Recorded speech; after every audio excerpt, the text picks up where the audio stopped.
Wow! Finally! Welcome everyone to the Express Entry live Facebook event. I am so happy to be here with you. My name is Mark Holthe. I'm a Canadian immigration lawyer, ex-immigration officer, and high school teacher. And lately, I'm also going to add on volleyball coach because as if I didn't have enough already to do, I volunteered to coach our local high school volleyball team, which we were victorious last night in our game. But while I've had all of this going on, a lot of you have, I know, have been waiting patiently for me to chime in and be involved with our Facebook group, our Express Entry Law Facebook group. And I want to apologize for not being more present. And if some of you have watched the previous video that I did, I shared some pretty sad stories about the fires that were raging through my beloved Waterton National Park. And so we were a little concerned about that as a family. We've got a cabin that's close to Waterton. And some of you are probably wondering, well, what is Waterton? Well, Waterton is one of my favorite retreats. It's one of the favorite places that I go to basically unwind and de-stress from the world that's crushing down upon me. Well, anyways, I've had all of these things going on, and because of that, I have not been able to be as active in the group as I'd hoped. But I want to express appreciation to all of you for hanging in there. We are about half an hour, well, it's 7:40 p.m., so we are really late to getting this thing launched. And so I want to express appreciation to all of you guys for hanging in there, waiting for me as I go to get this lovely course announced and launched and to do this live Facebook Express Entry event. So I see that we've got Nabil and Ahmad is here with some thumbs up. If you guys can just post right now while we're waiting for others to join, because a lot of people are probably thinking, well, what is this guy doing? Is he ever going to do this? Well, we're live now. But what I'd like you to do is just to give me a little sound check to start with, and give me a thumbs up if the audio is okay and you can hear me clearly, because I want to make sure that everybody can hear me really clearly. All right. Then I want you guys to tell me where you are listening in from. So where in the world? Post where you're from. So we've got lots of thumbs up for people with respect to the audio. So Claudia, Sandy, Pamela, Chaudhry, we've got lots of thumbs up there. And let's see. Okay, audio loud and clear. Sunita, audio is good. Awesome. That's fantastic. All right, so just post in the comment section where you guys are from. Okay, so we've got Lahore. Chaudhry's Lahore. Laureen is Trinidad and Tobago. Cool. This is awesome.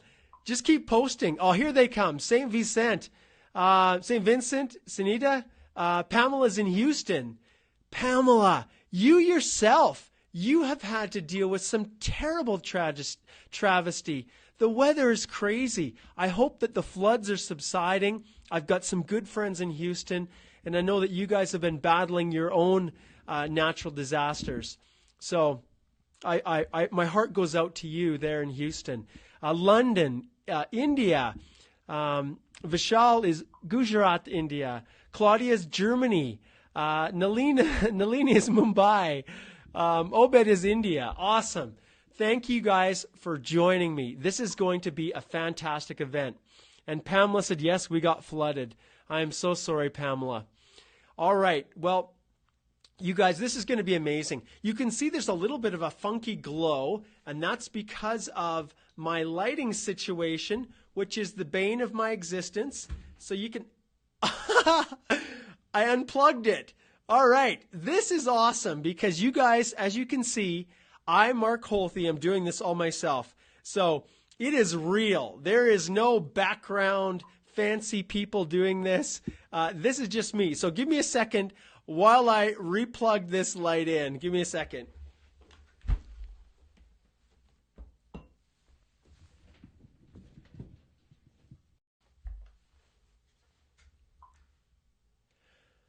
I want to apologize, guys. It looks like I dropped off there. I'm not sure. We've had a little bit of issue with the internet. It's kind of ironic. The day that I actually want to do this live express entry video event is the day the internet's kind of wonky here in the firm. And so I'm hoping that I didn't lose you. It did drop there for a little bit, didn't it, everyone? I think it did.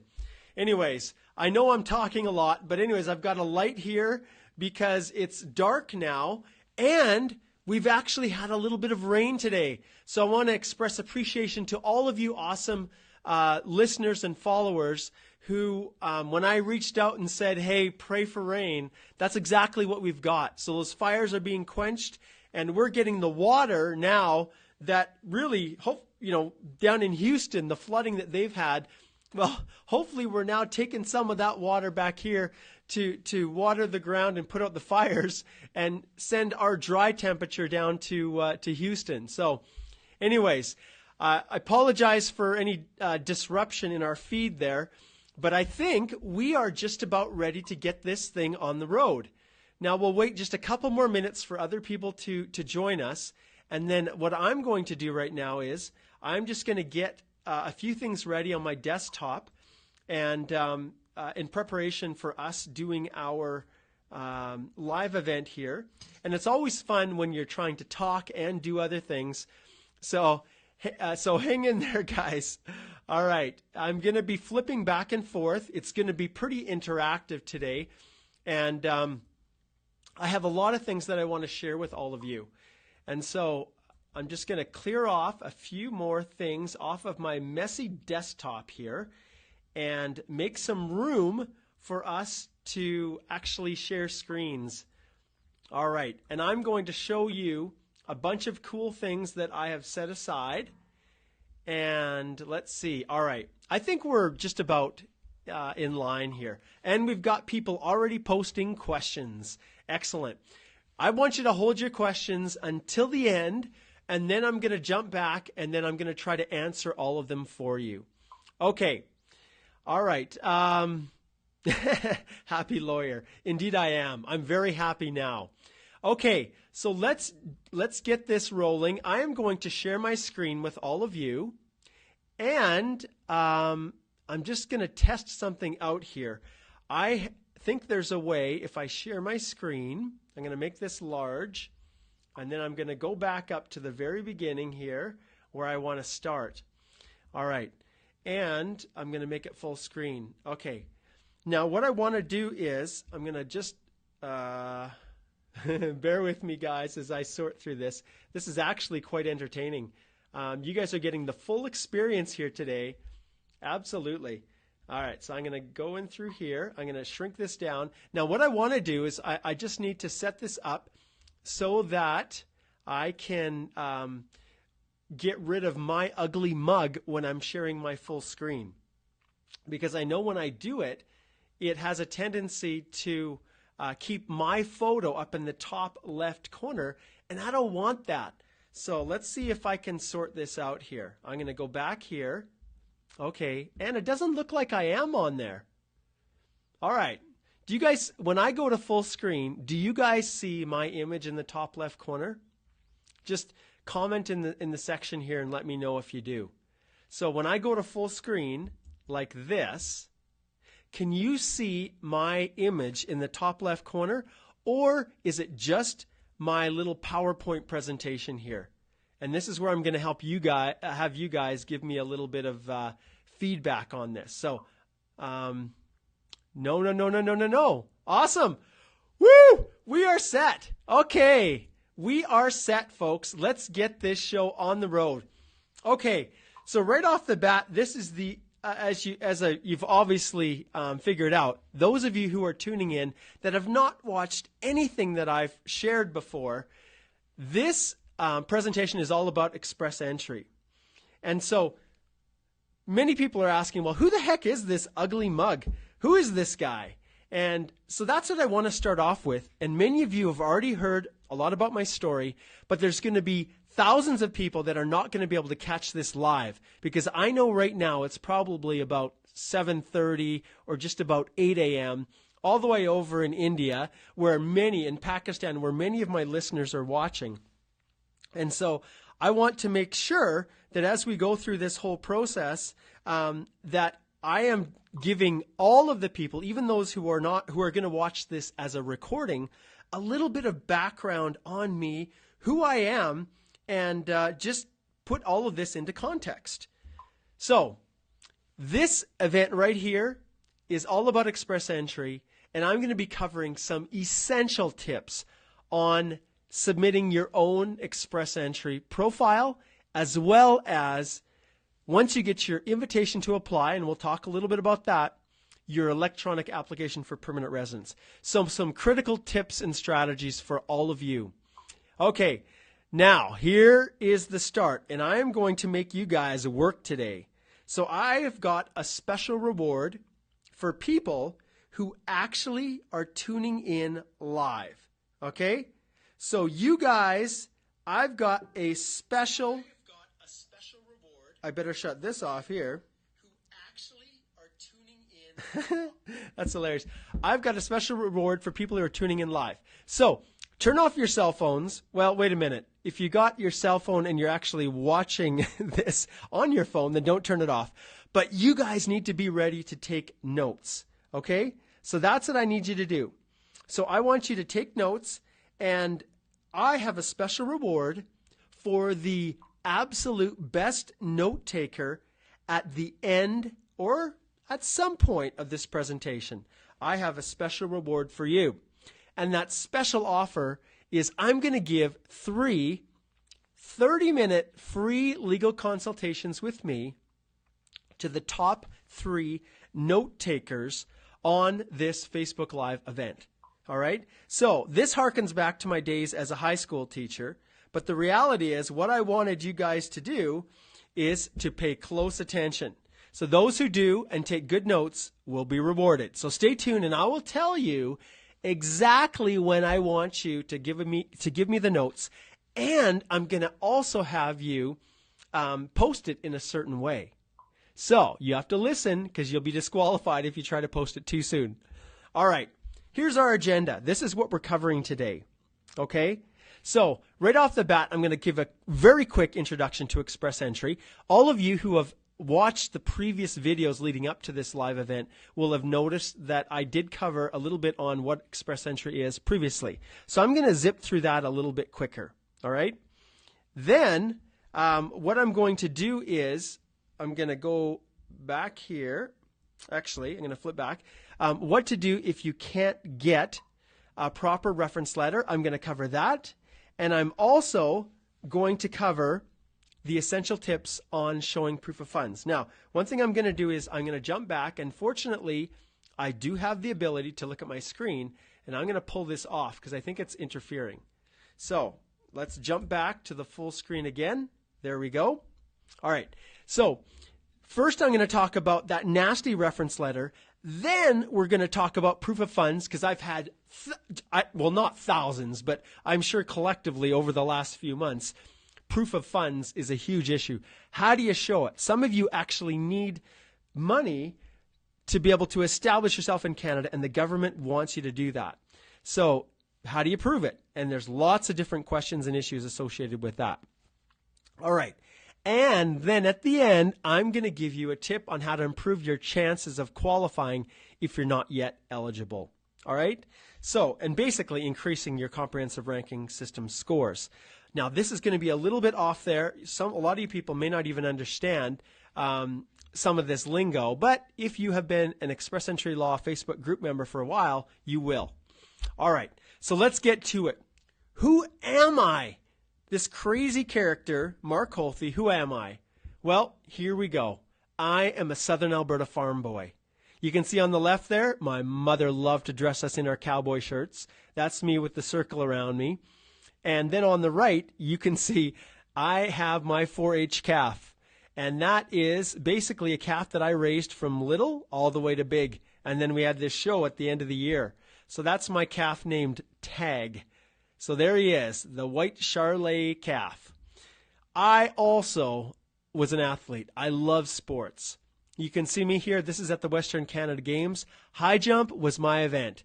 And my personal best when I was actually actively competing was a little over 6'9", so about 2 meters and 5 centimeters, which in comparison to the Olympic athletes is not super high. But considering I am about 5'11", I was pretty happy with my abilities to high jump. Anyway, so I was an athlete. And because of that jump 205, I was able to go to the Barcelona Olympic trials. So for Canada, all these high jumpers, and I'm the little guy on the end, and I had the ability to go to Montreal, my first plane ride, to compete in the Olympic trials for Canada. So that was a huge passion, absolute passion. But then I also played volleyball. I was the captain of my volleyball team, and that's probably a good reason why I'm coaching to this day. But I played at our local community college, and that was an awesome experience.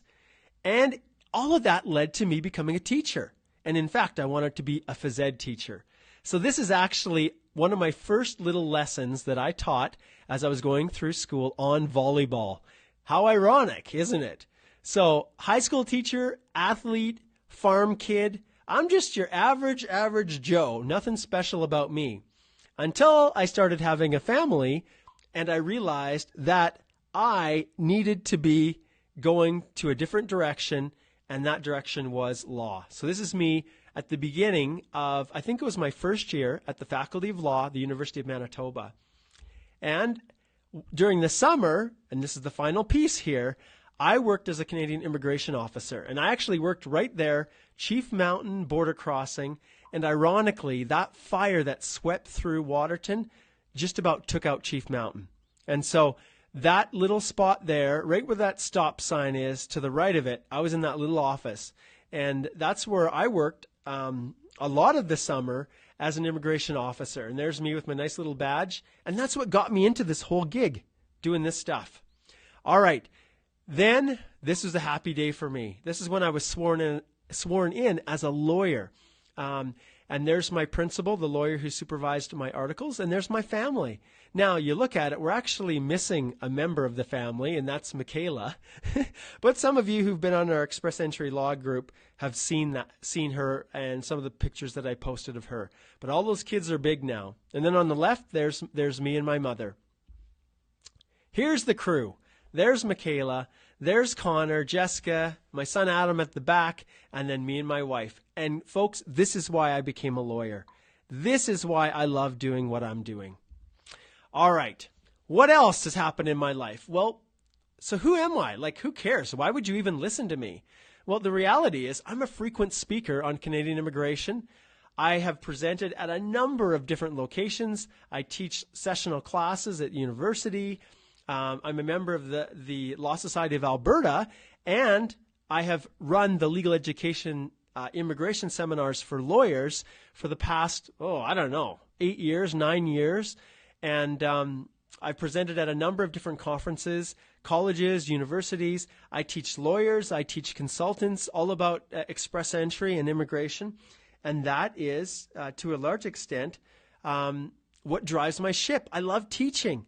And I couldn't let go of the teacher in me. And I'm frequently featured in the news and on TV on occasions and print media. So that's the story. And the thing that I actually appreciate most is right there in the beginning, right there in the middle, I should say, Who's Who Legal.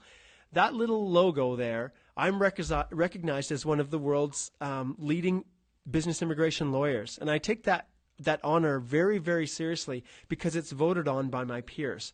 And then, of course, I'm a member of all of these organizations as well. Law Society of Alberta, Canadian Bar Association, and the American Immigration Lawyers Association. So this is me rattling off a bunch about me. Enough. Enough about me. You guys get the picture.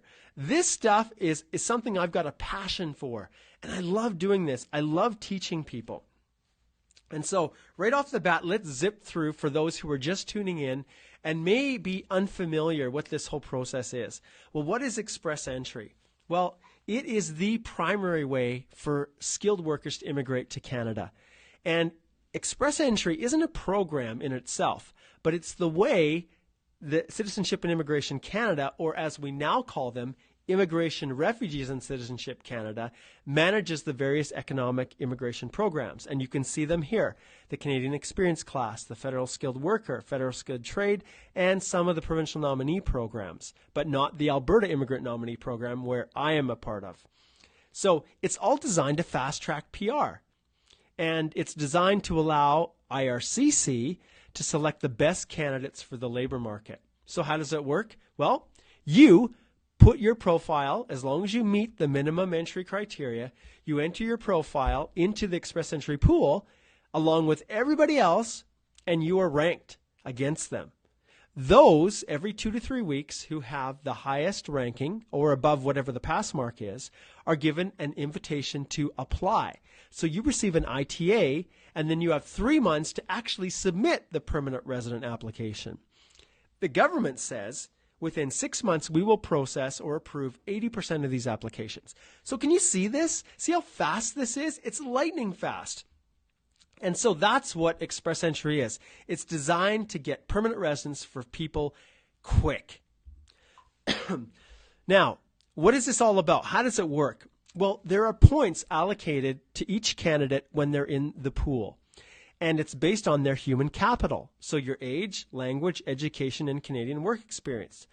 Then the government throws in these transferability factors where they mesh up different combinations. If you've got high language skills and good education, then you'll get bonus points. And so you can get a total of up to 600 under the human capital category.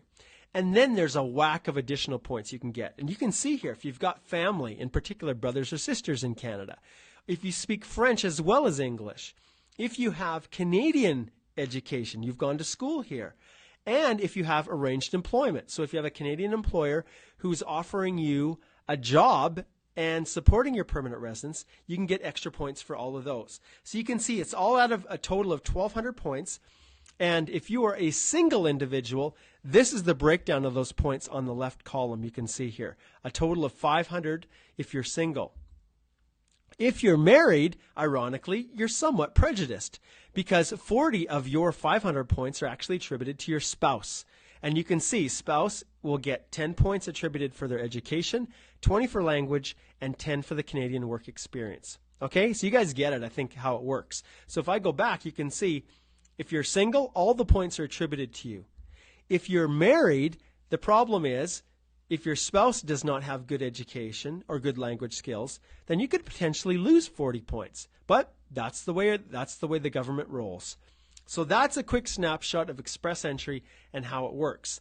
Now, you're probably asking these rounds of invitations. Well, if the total is 1,200 points, then what have the scores been? Well, here they are. You can see a breakdown. Now, I did a big jump from draw number 22 to draw number 51 at the beginning of this year, but you can see there was a downward trend.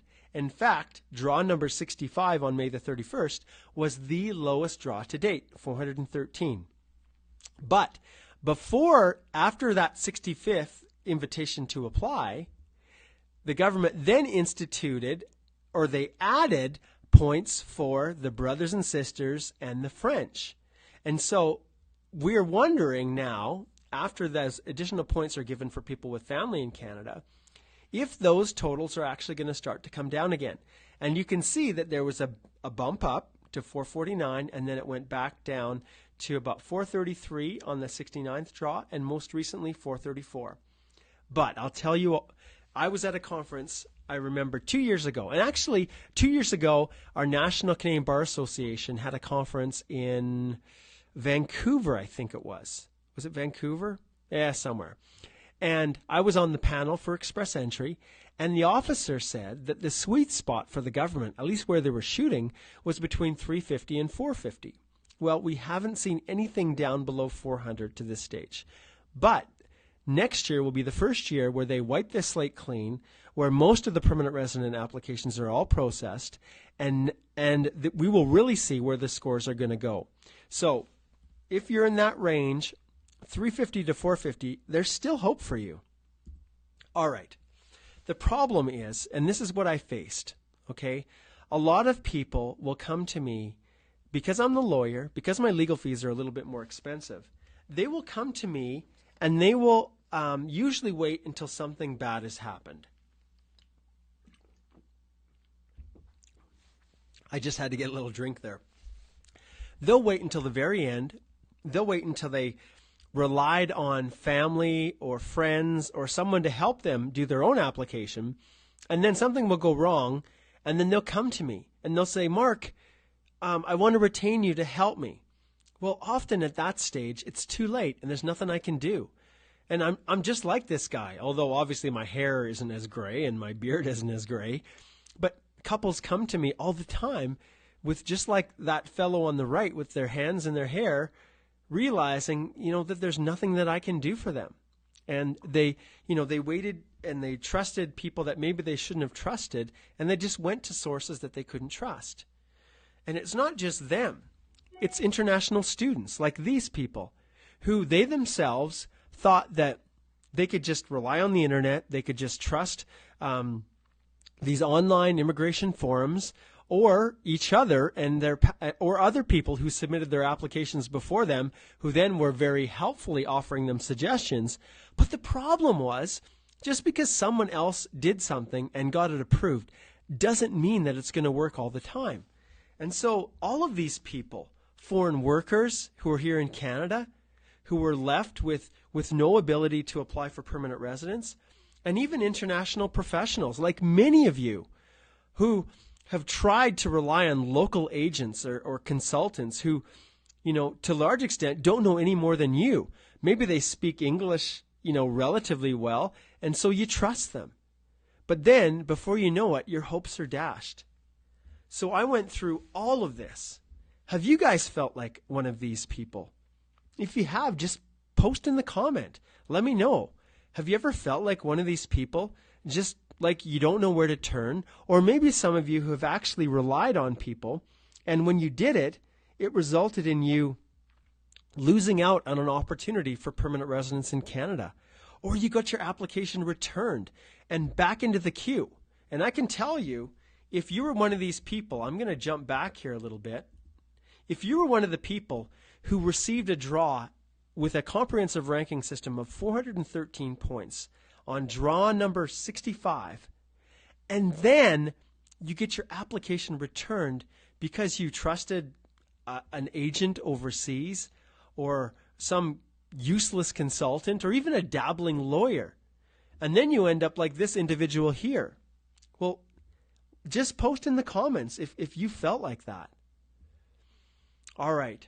So I realized, everyone, that I had to do something about this. I couldn't stand people coming to my office asking for my help and then me having to tell them that there was nothing I could do. And as an immigration lawyer, I charge for consultations. But when people come to me and there's nothing I can do to help them, well, I'm not going to charge them. So it started to have a significant impact on my practice because I was doing a lot of consults that ultimately ended up being free. So I thought to myself, you know what?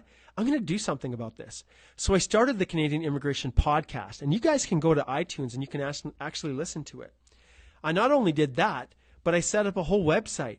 And on that website, I started posting blog posts like these ones to help people avoid some of the most common mistakes.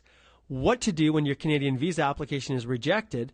Well, that was something that I did because I'd get people calling me all the time after their application was refused. Or this one on the right, how to draft an employer reference letter that works. And you can search these. These are available, and if you just type in these titles, I can guarantee that you're going to be able to pull these up. And so by doing this, I was able to help, and I am able, even today, thousands of people every day who come to the website. And I help them proactively. Then, within some of my episodes, top 5 reasons CIC deems you ineligible for express entry. Or top 5 reasons your express entry application for permanent residence gets rejected. And just to help people avoid the common mistakes. Then the final piece of the puzzle. And you guys, you're living proof of it right now. I created a private Facebook group, the Express Entry Law Facebook group. And we have over 60,450 members of our private Express Entry Law Facebook group. And I created that so that I could answer people's questions, because people sent me emails all the time asking me, hey, can you help to assess my qualifications? Or what do I do if I can't get a reference letter that works? Or I'm having trouble with this proof of funds. Do I need to have the funds in my bank account for 6 months? Questions like this. And so I realized that if people posted questions on the Facebook group, then I could answer them, and over 60,000 people could benefit from one answer instead of me answering each individual person. Now, people are always sending me private Facebook Messenger questions, and I just don't have the ability to answer them. But the reality is, when you have over 60,000 people, and I've asked them to post their questions and I'll try to answer them, guess what, folks? The reality is, it's absolutely impossible for me to answer everyone's questions when there's 60,000 people asking them, even if I know that 60,000 people are benefiting from the responses. So it was a huge problem. And once again, I was caught. Me trying to be helpful and then disappointing people. And that was the last thing I wanted to do. I just couldn't keep up with the questions. And you guys know it, especially over the last couple weeks here. You know, as I've had so many other obligations, it's been impossible for me to keep up and manage my law practice. So I realized something. Some of the questions were very similar. People were asking the same types of questions over and over and over again. And so I realized that, do you know what? Maybe I can do something about this. Now, when it came to specific and confidential questions, and I got a lot of those, I couldn't answer those within the Private Express Entry Law Facebook group. So that was another issue. Lots of people will post very, very personal things. And you can see when people do it, because you don't want to be disclosing your own confidential personal information to the world, because 60,000 people is still the world. But the reality is, I knew that I needed to do something about it. And so I realized there was a solution for this. There was a solution for the specific questions. But I'm going to hold you guys in limbo here. And I'm going to share my answer and my solution a little bit later in this presentation. Now I'm going to grab another quick drink here.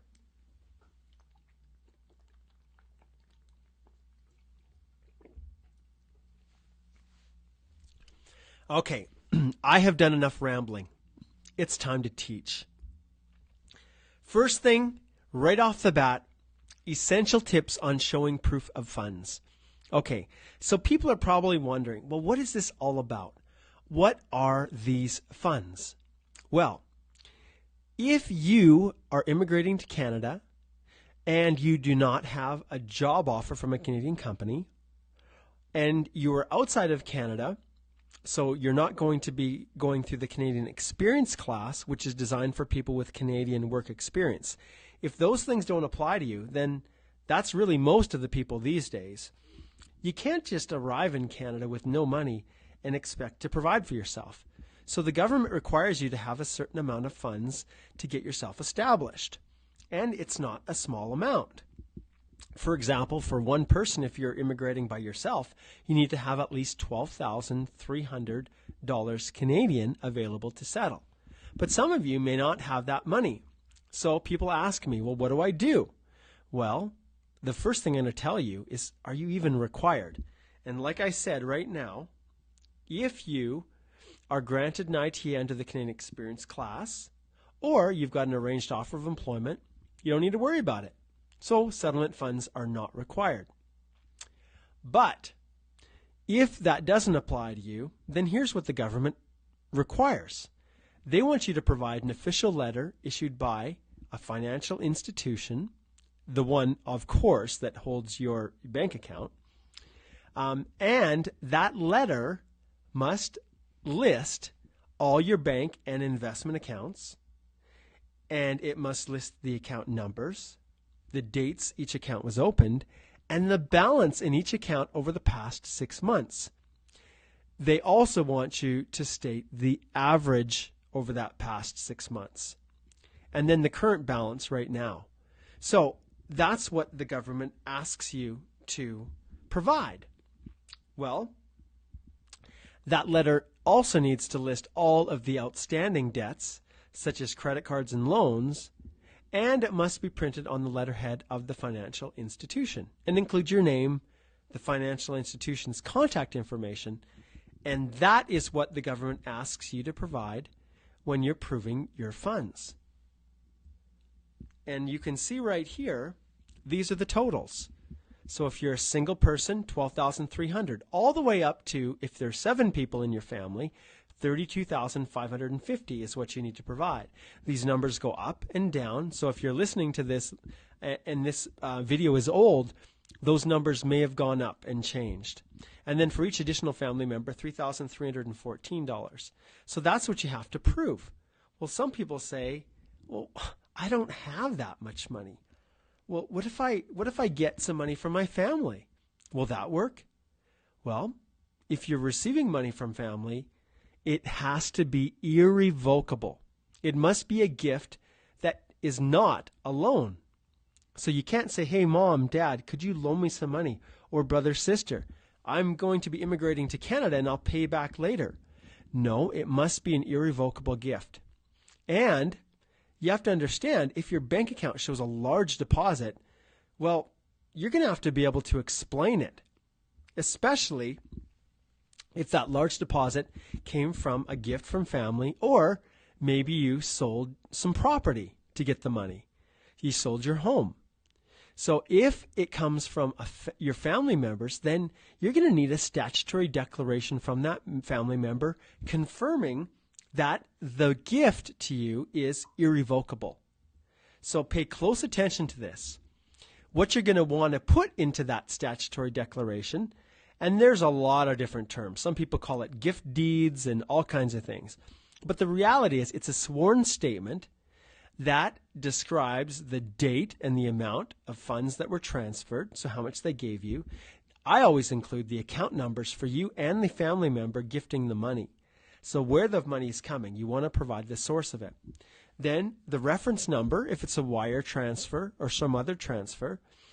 And then once again, within that statutory declaration, you must confirm that it is an irrevocable gift and not a loan. All right? So I think you guys get that. Well, I'm not done. Here's some other tips that I want to share with you.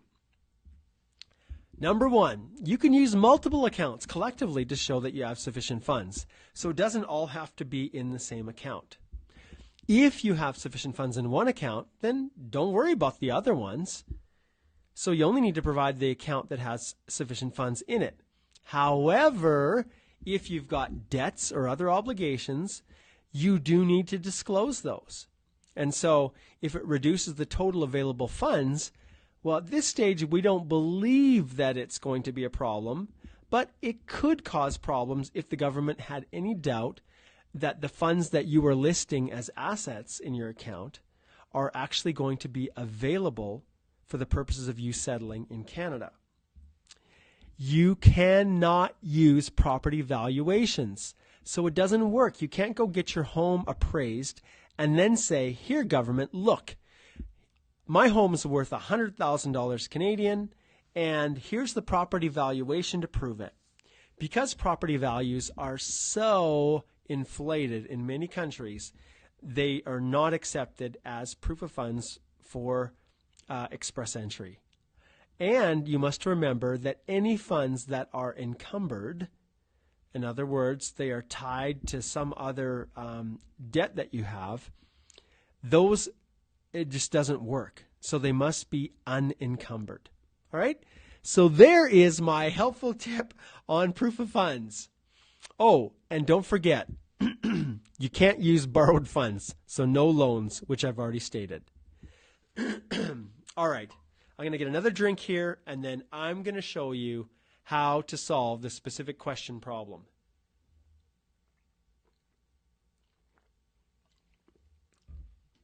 All right.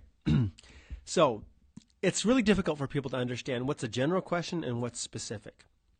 But IRCC's one-touch policy can be downright cruel. And what I mean by that is people have specific questions for me. All the time they do. And obviously there's only so many of me to go around. And so often people will try to get answers from all of their friends, all of their families, online, the government website, wherever they can go. But if you make one mistake, it can amount to your Express Entry application being refused and returned to you. Back into the queue, back into the pool, and having to start all over. And in some cases, it can actually lead to a finding of misrepresentation if you failed to disclose something that you should have. So it's a whole minefield.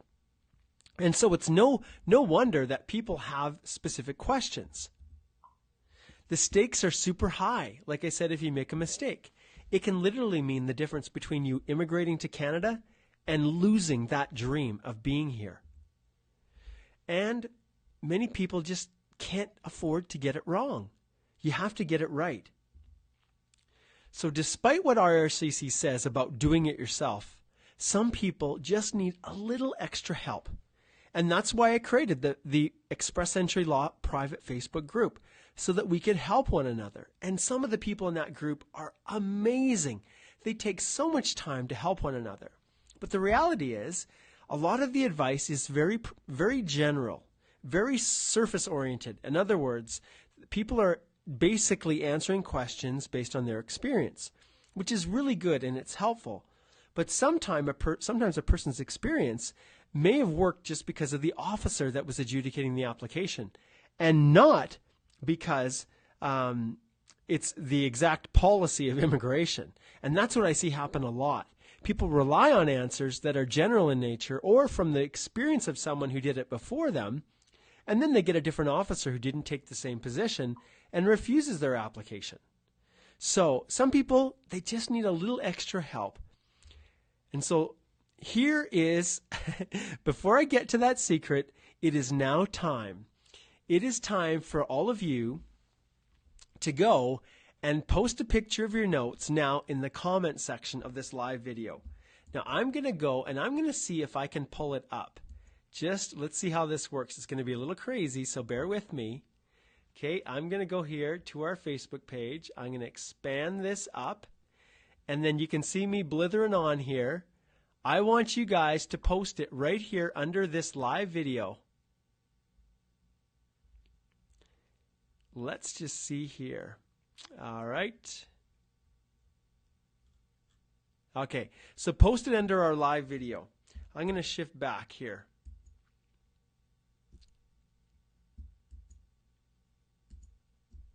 There we go. So post a picture of your notes, and that is now those who and Justin, my tech guy, the guy in the background, he is going to review those posts, and he is going to choose a winner. And I'm going to drop this volume off, and I'm going to scroll down. All right. So I want you to post a picture of your your notes here. And Justin, at the end of the this video, he's going to select the top 3 note takers, and they are going to win one of 3 30-minute legal consultations with me. All right. Now we're jumping ahead.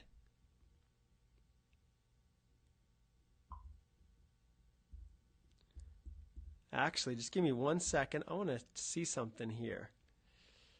This is me. It's live. We're enjoying it. Yes. Okay. I'm going to go back to full screen here. Okay. So, it was just in a, I had to advance it here to get all of this. So now I want to teach you guys again. I want to teach you some more. So what to do when you can't get a proper reference letter. Now this one's going to be a little bit more interactive. And I get this question all the time. When you are applying through Express Entry, there are very specific requirements for proving that foreign work experience. So I'm going to shift back right here to my Chrome. This time I am going to go to the government website, and I'm going to show you guys something here. As soon as it pops up, it's going to be nice and big. This here is how I operate. I don't just give you little bits and pieces of my interpretation of what I think the government wants us to do when we're filing express entry applications. I actually provide links back to the source, and this is one of them. This is what the immigration officers use to guide them in determining whether your document is acceptable or not. So let's take a look at proof of work experience. So here's the general rule, guys. Maybe I can make this a little bit larger so everybody looking at this on their handheld can see. So in order for your work experience to be accepted, it must meet these requirements. So if you look here, the following documents, so it has to be a reference letter or experience letter from your employer, and this is mandatory, folks. You will not be able to get around it unless you provide it. Or, in the case of my question, what to do if you can't get one, I'll show you some alternatives. But you need to prove this in one way or another. So a reference letter or experience letter from the employer. It needs to be an official document printed on company letterhead. And it must include all of this information right here. Your name, the company's contact information, so their address, telephone number, and email address. And the name, title, and signature of the immediate supervisor or personnel officer at the company, which is basically your human resource personnel. Okay? So, it says here, Claudia says, not able to post a pic of notes because there is no option in the comment section of the live video. Oh. Well, see, there we go. I'm glad that I'm watching you guys' comments. All right, so here's what I want you to do. I want you, I'm trying to figure this out. Okay, I'm going to have to notify you guys after the EE Live Q&A is, after this Express Entry video is over. I will notify you, but what I'm going to have you guys do is actually, I'm going to go back here to this, and I'm going to go back to me here, and I'm going to turn this on so you can see me. I'm going to post right up here for everybody to see because I can't really do it with my PowerPoint.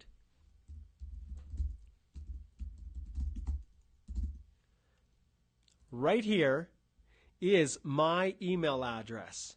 So you can see it right here, mholthe@stringham.ca. Take a picture of your notes or email them to me, and I can see the date, the timestamp, so it's got to be during the course of this live video. But this is where I want you to send them, okay? To mholthe@stringham.ca, and I will stick this one, excuse me, just up here. I think that's probably long enough for everyone to see. So send it to mholthe@stringham.ca. That's coming off. And then I'm also going to pull this off just in case it's in the way. I'm not sure if it was before or not. Okay, now we're going back to sharing screens, and I'm going to go back to my PowerPoint. Okay, so back to the reference letter. And actually, I've got to go back to this page that we were on. Okay, I love the hearts flying across there. That is so awesome, guys. Thanks for your support. Okay, so all of that information needs to be on this official document printed on the company letterhead, all right? It also should include all the positions held while employed at the company, and here's the most important part. It must include the following details. So I'm going to highlight these, and you can see job title, duties and responsibilities, job status, dates worked for the company, number of hours per week, which is often missed, and annual salary and benefits, which is also often not listed on a reference letter. So people are thinking, well, what do I do? What can I possibly do if my letter comes back from my employer and it's deficient? In other words, it doesn't have all of this information. Or worse yet, a past employer refuses to give you one. or the business is closed. Can you imagine all the different possibilities that would prevent you from having a perfect reference letter? Well, right off the bat, I want to tell all of you that IRCC is cruel. They can be downright heartless. So the first thing I'm going to tell you right off the bat is you need to do everything in your power, everything, to get a letter that covers all of these things. So I know you've already said, I can't get one. Well, you need to do everything in your power to get one. Now, I'm not talking about faking one or getting someone to produce a fraudulent document. That's not what I'm talking about here. But if it's a matter of pleading with your employer or an ex-employer, then you do it. Okay, so failing that, what do? Well, here's the key. You can see here all of these things that are required: job title, duties, dates worked, hours per week, salary. First and foremost, you doing a sworn statement, a statutory declaration, or some affidavit saying, hey, I promise I worked at this job at this employer, and I promise these were my hours, and this is my annual salary, it will not cut it. You cannot send in your own attestation to verify that you truly do have the work experience. It won't cut it. So you need to rely on third parties. In other words, if you can't get it from the employer directly, you can't provide it yourself, then you must rely on any other third party or external source to cover off each of these things that are supposed to be included. So, what are some options? Do you have a job offer letter? So, for example, do you have the letter when you first accepted the job that might have listed the duties, that might have listed your wage, that might have listed your title? Do you have that? So that's the first thing. Do you have pay stubs that the company issued you? That's a wonderful resource. That's confirmation that you're paid. That's confirmation that you worked for the company as well as the time that you worked. So pay stubs are really good. Do you have old bank statements showing that the company deposited funds into your account? Do you have copies of any of your deposit slips if checks were issued? Do you have any check stubs? Do you see what I'm getting at here? This could be as broad and as wide as your imagination could take you. Do you have annual tax filings? In Canada, employers have to issue a T4 showing how much money was paid and the taxes that were paid on behalf and remitted to the government for every employee. Those are issued on an annual basis. So in the U.S., it's a W-2. In Canada, it's a T4. Do you have something like that in your country? Some of you are probably saying, my employer paid me in cash. Well, you have to understand that if you can't document all of these things here, then IRCC, remember, they're cruel. And if you can't get them, it's entirely possible an officer will say, sorry, I'm not approving this. All right, what else? Well, now let's look to people. Do you have a coworker that you worked with that could vouch or provide an affidavit swearing to what you did or a statutory declaration? Do you have a supervisor that's still with the company that would be willing to do it in their personal capacity? Do you have proof from the company, and I would always include it, saying, no, we won't do it. No, we won't provide a letter. Or, sorry, we don't. Our letters come in this format and we will not add hours of work or salary or benefits. So look to other people who know you, who know the job you did, that you could possibly get to provide an affidavit or some form of statutory declaration attesting to the work that you actually did. So folks, it's as broad as you could possibly imagine. You just have to be creative. But the key is you need to find something as a third-party document or an external source of some form that can satisfy each of these things. All right? So there is no magic list. It all depends on your unique circumstances, but you need to find and think creatively about things that you can do to satisfy each of these elements that must be included in the letter. All right? So there we go. All right, now we're going to shift back to the PowerPoint presentation. Ta-da! This here is my solution, folks. Some of you are probably saying, Mark, are you serious? You're now bringing this up as your solution to every evil out there in the world. Well, it's maybe not exactly evil, but your solution to not being able to answer all of our questions all the time. And folks, I want you to understand how much I appreciate all of you. If I did not have a day job, if I did not have my family with 4 children, 1 daughter in university, a son who's just recently graduated from high school, who's preparing to go serve a mission, a 2-year mission for our church, 2 younger ones in high school and middle school, and a loving wife who supports me unendingly. If I didn't have them to provide for, I would do this all day. This would be my retirement plan. A free Facebook Express Entry Law page where all I did all day was answer people's questions. But at this stage, it's just not feasible. So I created this, and some of you know I created it because I beta tested the first version with all of you guys. I offered it for basically next to nothing, and I used you guys, all of your questions, all of your tips, I should say your feedback on the course to make it what it is today on this launch. And this Express Entry, complete step-by-step guide to doing it yourself is exactly this, folks. It's like, I don't know if you've ever played a video game that's a role-playing game where you have to go through and advance through these different challenges in order to finish the game. Well, that's the only way I can describe it. But you don't want to really do it because it takes so long to make all the mistakes and to search under every rock and to explore through this adventure trying to be the knight that saves the princess at the end of the game. So these games can take hours and hours, days, weeks, months to complete. But then there's the lovely guy who goes in and does it themselves first and then posts on their internet website or online social media or on YouTube a complete walkthrough of how you do it.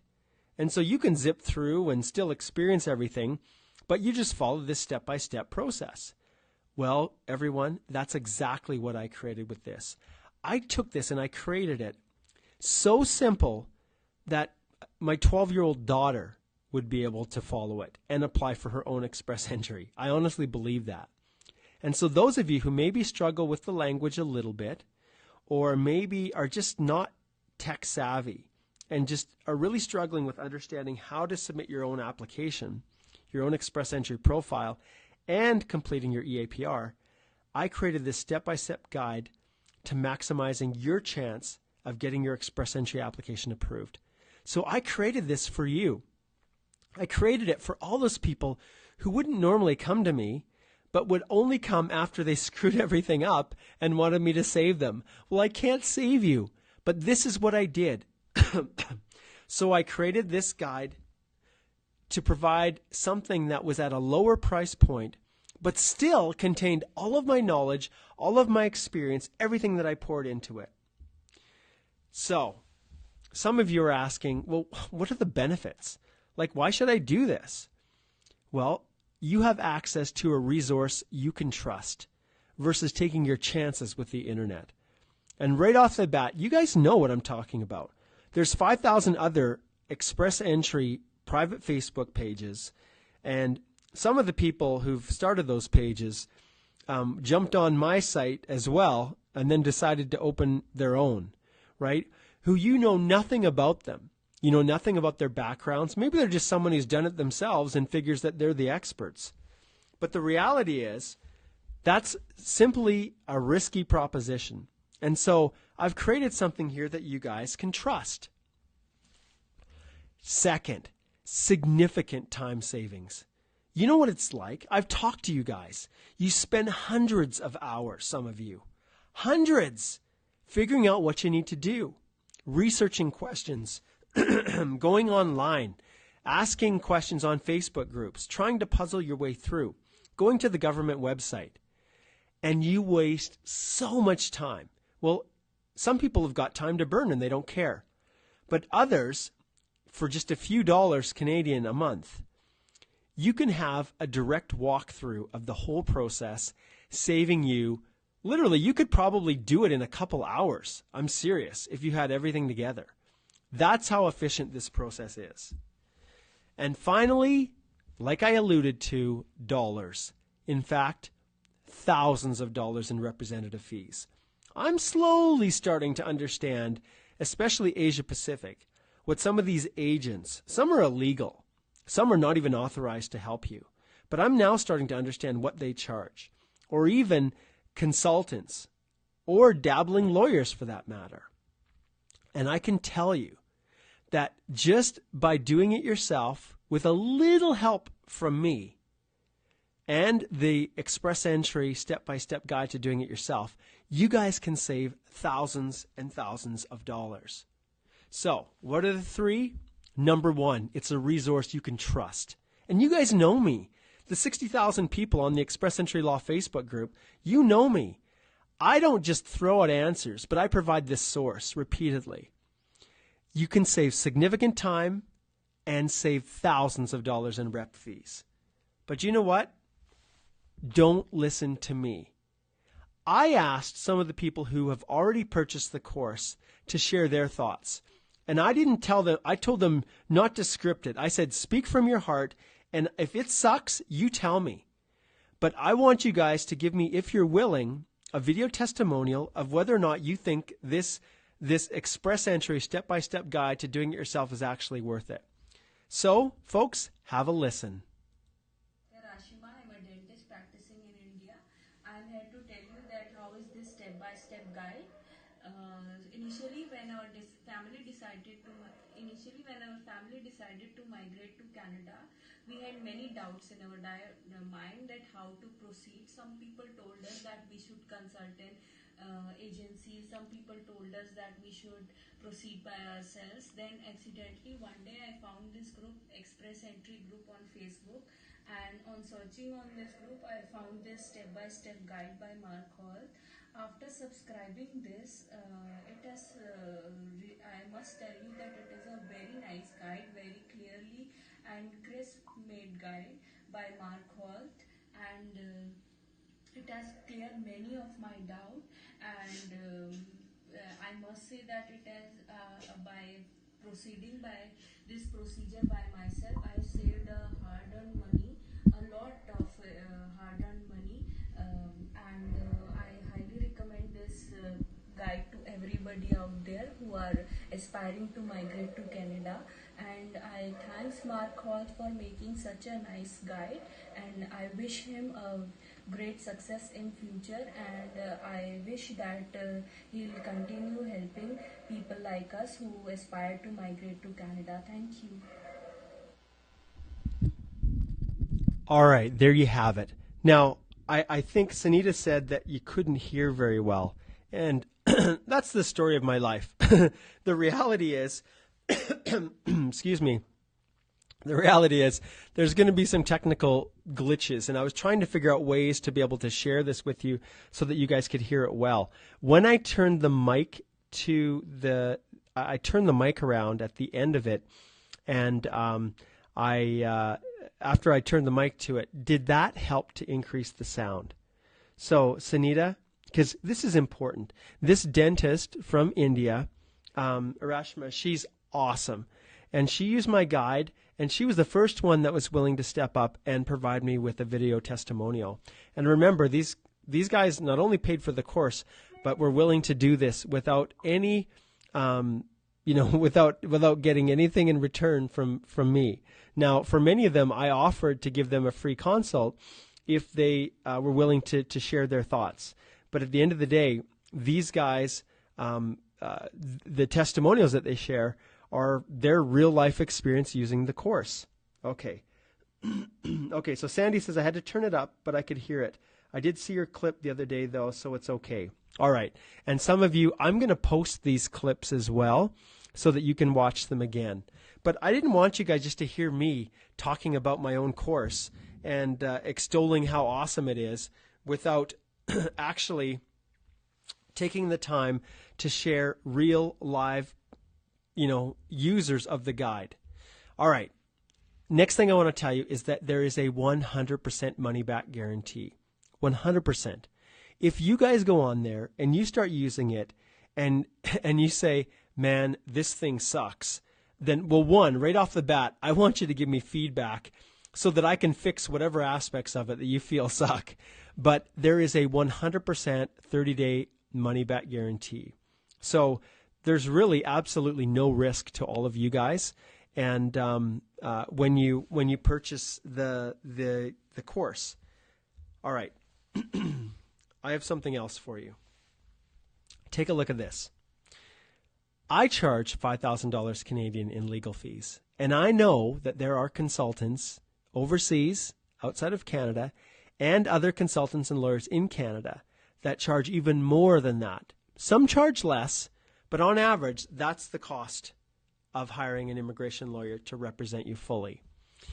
Reviewing only of the entire express entry process, I charge $2,500 Canadian. That's if you do most of the work yourself, and then you have me review it. That's what I charge. Then, if you are booking a formal legal consultation with me, I charge $400 Canadian for 1 hour of my time. And that's because of what my law firm expects. That's what they bill me out as, $400 Canadian. And many, many, many of you out there have booked consultations. I do them with you guys all the time. So it's about $200 plus 5% GST for a 30-minute consult. So that's what you winners of the note-taking group, that's what you guys, whoever took the best notes, you're going to get a free 30-minute consult, which is really a value of about $210 Canadian. But that's the price, guys. That's what you're going to pay when you retain me. I love acting for you. I love being your lawyer. I love being your full representative. And I would encourage anyone who wants just complete peace of mind to hire me, yes, or to hire me to do a review. And at times, I do offer discounts as well for reviews and full applications to our Express Entry Law Facebook group members. But when it comes to this, what I have right now, folks, this is what I am offering for all of you. So lifetime access, and many, many, many of you were asking, all right, what, I had a payment plan, just a monthly payment plan that I had set up before it was like $39. It was like cheap as cheap. And now many people have asked me about lifetime. And I know that many of you are immigration consultants and lawyers who also subscribe and that use the guide. And I consider that flattery. I love it when you do that. And I will share with all of you who are interested, and you just need to private message me, or you can send an email to my email address or whatever. I have set up an affiliate program for all of you consultants or whoever. If you have someone that you want to refer to take the course, excuse me, even family or friends who could benefit from it, if they purchase the lifetime access of the course, then you will get a portion of that money that was paid. So that's how affiliates work. But I knew that for lots of people, it would be a little tricky. So $497, some of you in your country can't even make payments that large on your credit cards. And so we set up some options for you. Our payment plan is essentially 6 payments of $87 a month, which rounds up roughly to the $497. But some of you will just want to jump in for a short period of time. So you will just want to jump in for a monthly subscription, no strings attached. And the payment plan, I should have put there, is for 6. So that's 6 payments of $87 to get to the lifetime access. That's what you're getting with the payment plan. But some of you just want a couple months. You only want to jump in and then jump out. And so, excuse me, so for 1 month access, it's going to be $97. All right? And so, excuse me, that is the cost. And you can do the evaluation. You can see. I'm just going to grab a quick drink.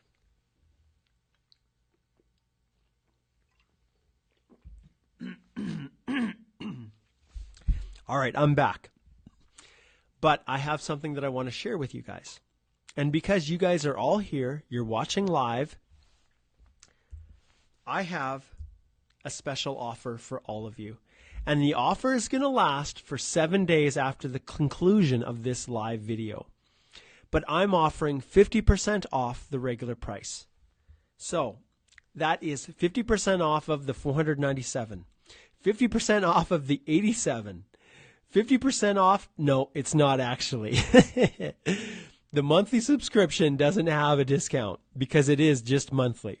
But when you purchase the lifetime access or you choose the payment plan option, then you will be able to benefit from the 50% off.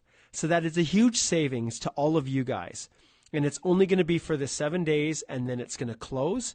And, excuse me, I will provide to you the access to it. And Justin actually is going to post the link where you can click on in the comment section and actually click on and subscribe right now for it. Now, with that being said, I'm done talking, and I want you to listen to another one of my Express Entry subscribers.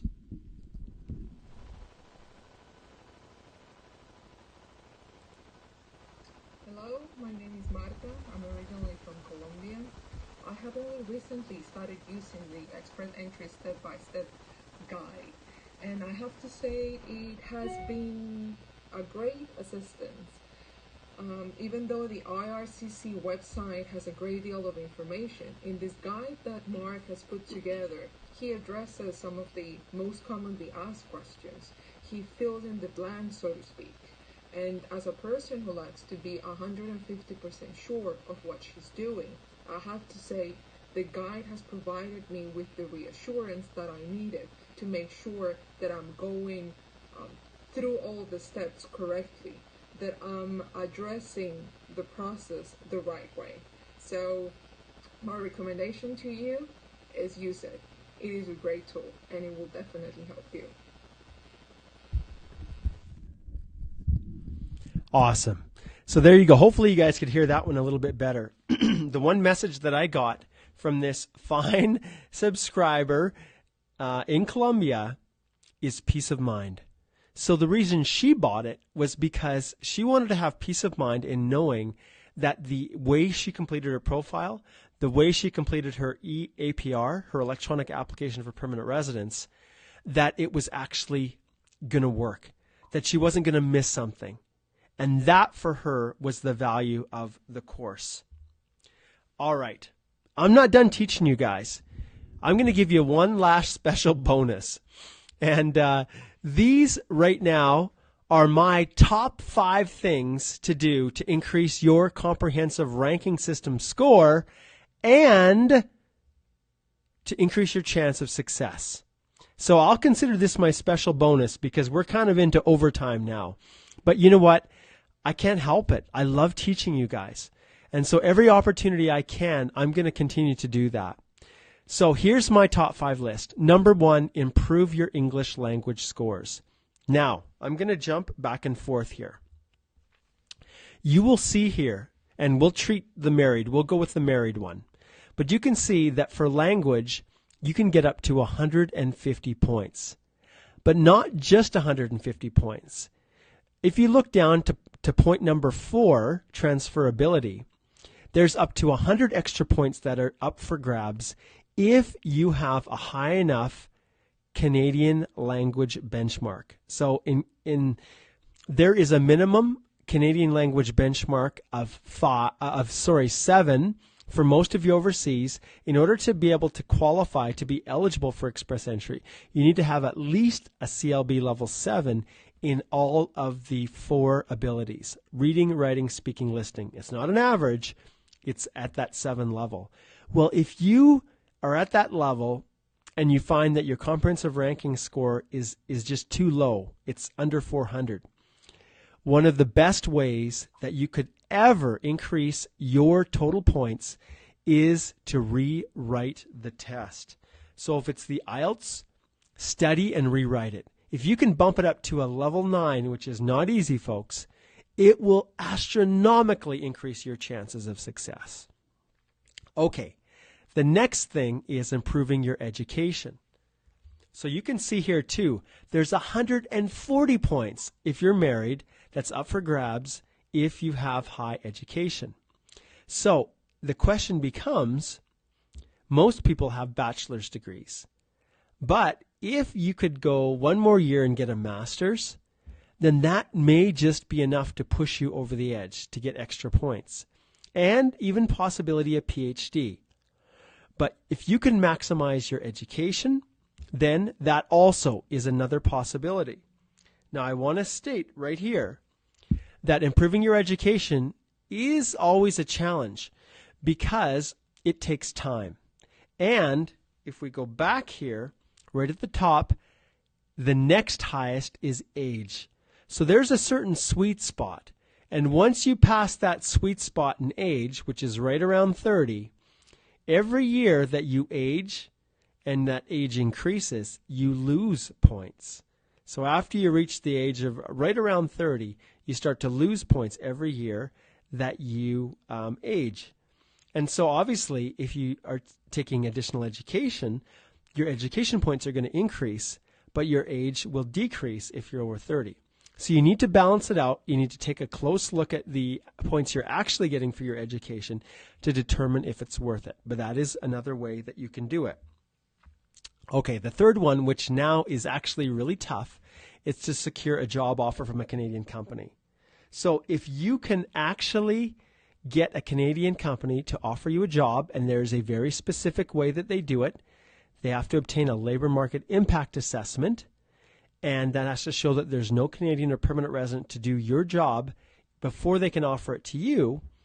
If they can do that, then great. There's also points for job offers for people who are actually working in Canada, who have come in on an employer-specific work permit under an international agreement like NAFTA with our American and Mexican foreign nationals, or an intercompany transfer. If someone comes from another country and transfers internally between their multinational company, there's extra points for those. And they can claim points for a job offer. But that's another way to increase your score. And if you look here, excuse me, on the right side, arranged employment, if your position is an executive level or senior managerial, oh my goodness. I just stopped. And I know this is a little unorthodox, but I want to show you guys something. I'm not sure if you can see it.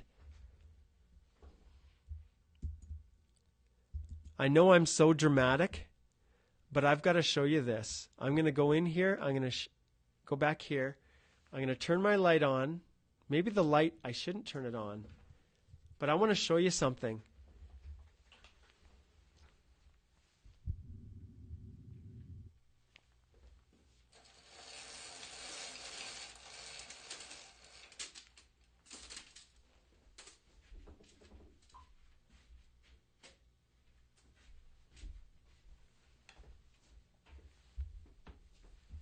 I don't know if you guys can see it. I guess you can't. I guess you can't. But I wanted to show. I don't think you could hear it either. But you guys do you know what that is? It's rain. It is rain. Rain that is going to put out those forest fires. And all of you out there who said a little prayer, asking for it to rain, your prayers have been answered, and mine have as well.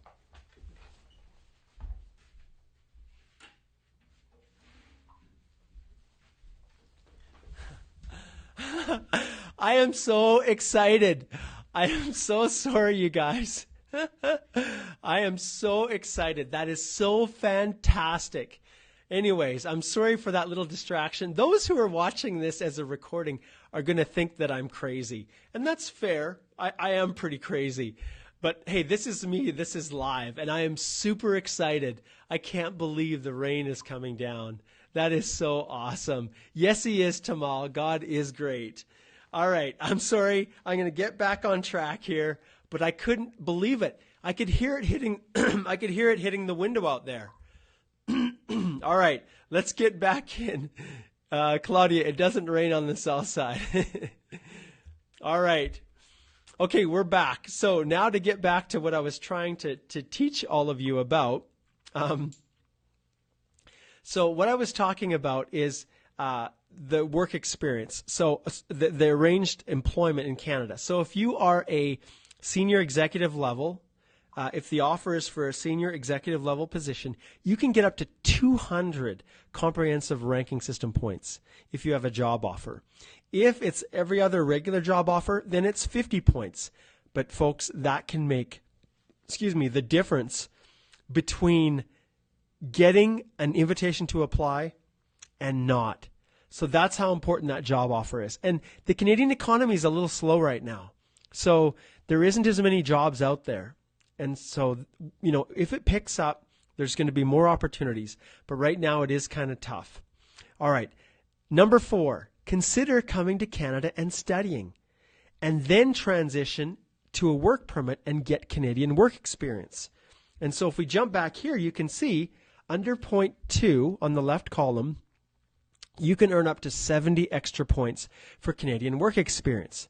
But before you get there, if you look on the right side, you can get, if you've completed 1 to 2 years of a Canadian educational credential, you can get up to 15 more points. If it's a 3 or more year degree, for example, you can get up to 30.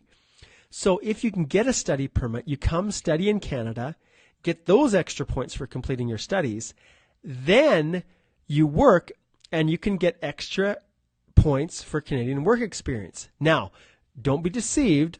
As a post-grad student on an open work permit, you can't get arranged employment points. Only if your work permit is employer specific.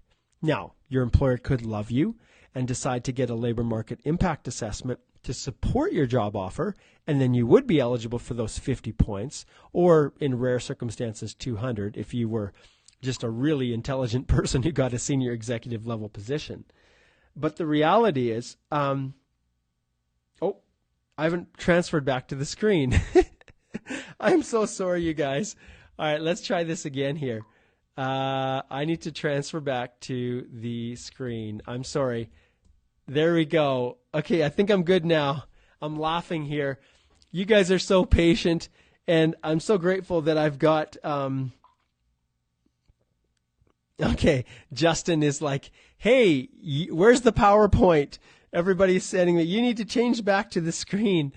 Okay, I need a full tech team to help me with this. I really do. I appreciate you guys being so patient. Sandy says, I mean, you have a nice forehead and all, but thought you should know. Yeah, you guys rule. Okay, we are, I think... You've been looking at my forehead. That is so frustrating. All right, you guys are living it. It's all good. Justin says it's still not switched. Okay, what the heck is going on here? Okay, I'm going back here. Man alive. Okay, I'm in business. Now I know it's officially switched. All right, thanks for your patience. Okay. Basically, as I was saying, I'm going to go back here. So securing the job offer, that's where I was at. Okay, we're back and I can see now we're functioning properly. So as I said, securing the job offer is really important, and I told you about those points. But studying in Canada and then getting a work permit after you're completed is the way that you go. So if I go back here, you'll see if you study in Canada, like I said before, and you look at point 5 under the additional points on the right side of the slide, you can get up to 15 extra points if you're 1 to 2 years of Canadian education, you've completed that credential, and up to 30 points if you have gone 3 years or more completing an educational degree through one of the educational institutions in Canada. Once you complete your studies, then you can get an open work permit. That's one of the benefits of studying in Canada. And you can get it for up to 3 years, depending on how long you went to school. And so then you can accumulate Canadian work experience. So I'll tell you, if you're if you're an international student in Canada, you have got a significantly great chance of being able to immigrate with those points. So the reality is that is number 4. Now, number 5, This is not something that I am listing lightly, okay? And some people are looking at this thinking, what the heck? Consider listing your spouse as non-accompanying? Okay, well, let me show you what I mean by this. And this is not something that I would ever advocate anyone does.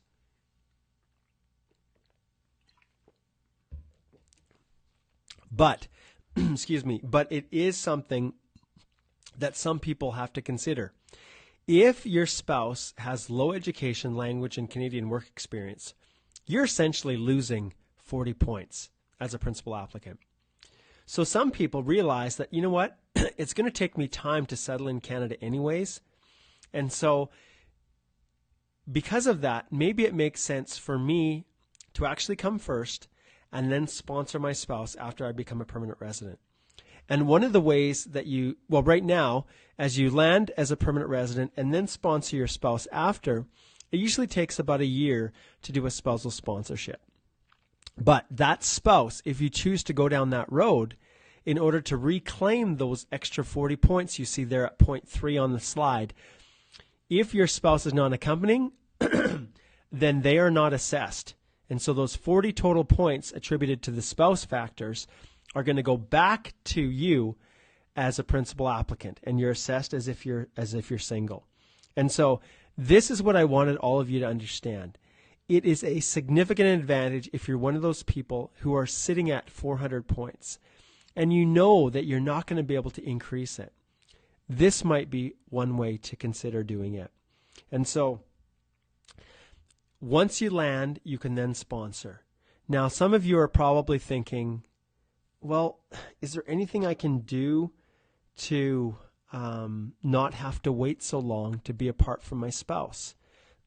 Well, the reality is, and this could change at any time, the last discussions that I had, at least with immigration officials, there is a loophole, which I hate using it. And I'll tell you, I would never, ever advise one of my clients to do this. But after you have filed your electronic application for permanent residence, it's been submitted, and before you've fully disclosed your spouse, you've listed them as non-accompanying, they have been medically examined, they've submitted their police clearances, they've done everything they need to do, but you list them as non-accompanying. After you've submitted your electronic application for permanent residence and it has been accepted and passed the completeness check stage, you then can notify immigration that your spouse now wants to come. But listen, I never ever, and I say this over and over again, I would never ever advise someone to do it. But because people out there are talking and recommending different suggestions, if this is something that you plan on doing, you need to make sure that you have a very, very good reason as to why your spouse is now coming when right at the beginning, only a few months before, you had listed them as non-accompanying. All right? So there is a way to add your spouse on to, and really, if you have children, your family, before you actually land as a permanent resident. But under no circumstance do you ever, ever, ever not disclose your spouse at all. Because if you do, you could then be subject to a bar. And basically what that means is you are stopped from ever sponsoring them under the family class again in the future if they were not examined properly.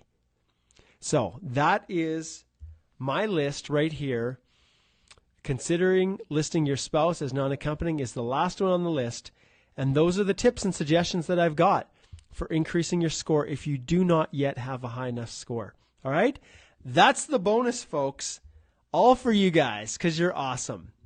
Okay, here's the link, and I'm sure Justin is probably getting this bad boy posted. This is the special 50% launch link, and it's up there. So if you go to this link, it will take you right to the place where you can subscribe for the guide right now. Remember, this is going to be open for 7 days at 50% off for all of you, and then after, I am going to be returning it back to its new regular price, just like we have showed you. But before we do that, I have one last one that I want to show you. one last testimonial. And this one is awesome as well. She actually tried to do it a little bit more high end, but let's see. I want to make sure you guys can hear it.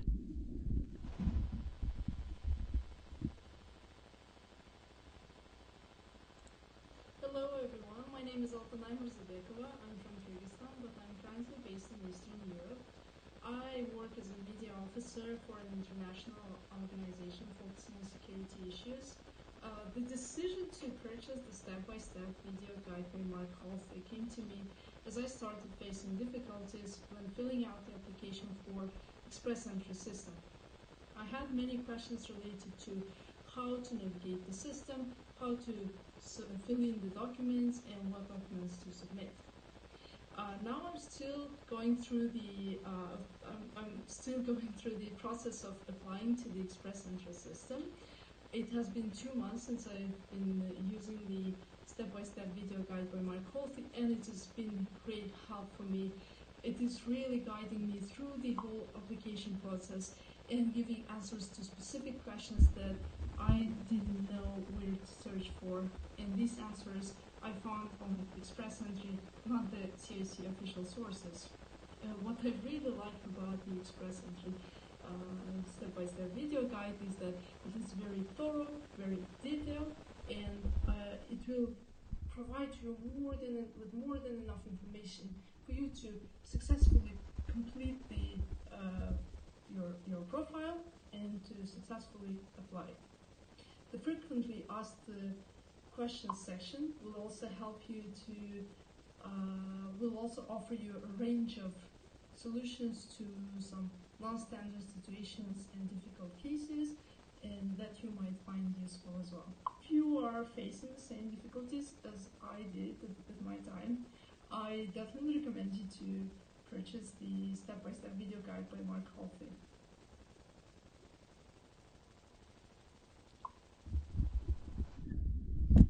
All right, there we go. So you're probably wondering, why did I choose these particular individuals? Because I had others that I could have chose from. Well, look at their geographic regions. The first dentist was from India. Then we had one of the subscribers who lived in South America. Then the final one here in Eastern Europe. So this guide works no matter where you are in the whole world. And the thing I love most about it is because of this, I have been able to act and help people all over this globe, which I can tell you makes me super stoked. All right. So here we go, folks. There's the link. Excuse me. If you register within 7 days of the live event, you're going to save 50%. All right? So the Express Entry Complete Step-by-Step Guide to Doing It Yourself. There's the testimonials. You guys have heard about it.